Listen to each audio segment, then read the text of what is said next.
Salam, hər vaxtınız xeyir olsun, hörmətli izləyicilərim.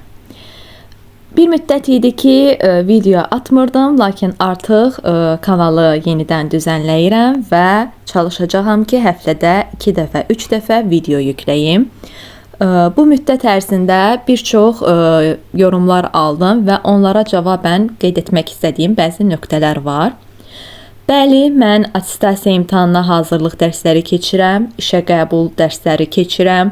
Ondan əlavə fərdi dərslərlə məşğul olmaq istəyirsinizsə, meylimə yaza bilərsiniz. Meyli açıqlama hissəsində qeyd edəcəyəm. Zaten kim soruşsa, mən o meyli hər bir yoruma yazıram. Əgər meylə mesaj göndərə bilmirsinizsə, onda öz nömrənizi zəhmət olmasa yorumlarda qeyd edin və mən sizin nömrənizlə əlaqə saxlayacağam. Bugünkü dərsimiz Beethovenin 14 nömrəli sonatası, aylı sonata haqqında olacaq. Beethovenin 14 nömrəli do diyez minor aylı sonatası 1801-ci ildə yazılıb. Şair, musiqi tənqidçisi Rellstab sonataya aylı adını verib.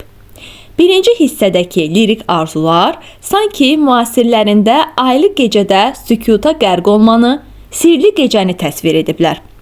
Bəstəkar bu sonatanı sonata fantaziya adlandırmışdı. Öz quruluşuna görə birinci hissə fantaziyanı xatırladır. Bəstəkar bu sonatanı əvvəl tələbəsi olmuş, sonra isə sevdiyi Giulietta Guicciardiyə həsr etmişdir. Musiqidə acı şikayətlə yanaşı gərgin istirab, kədər var. Birinci hissə allegro deyil, adagio səslənir. Sonatalıq isə finala məxsusdur. Birinci hissə do diyez minor, ikinci re bemol major, üçüncü do diyez minor tonallığındadır. Birinci hissə tənha insanın kədərini əks etdirir. Melodiya triollarla verilir. Mövzu improvizasiyalıdır. Bir musiqi obrazı birinci hissəni tamamlayır. Sadə 3 hissəli formadadır. Orta hissə sanki işlənməni xatırladır. Koda ilə tamamlanır. Fasiləsiz olaraq allegretto tempində ikinci hissə re bemol majorda səslənir.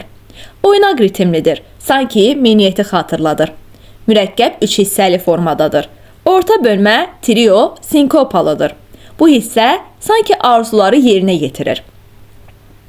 Üçüncü hissə ziddiyyət təşkil edir. Do diyez minor tonallığındadır. Sonata formasındadır. Birinci hissə ilə tematik bağlıdır. Arpeggionu xatırladan pasaj və akordlardan ibarətdir. Əsas mövzu iti, köməkçi mövzu sol diyez minorda deklamasiyalı, həyəcanlıdır. İki tamamlayıcı mövzu var.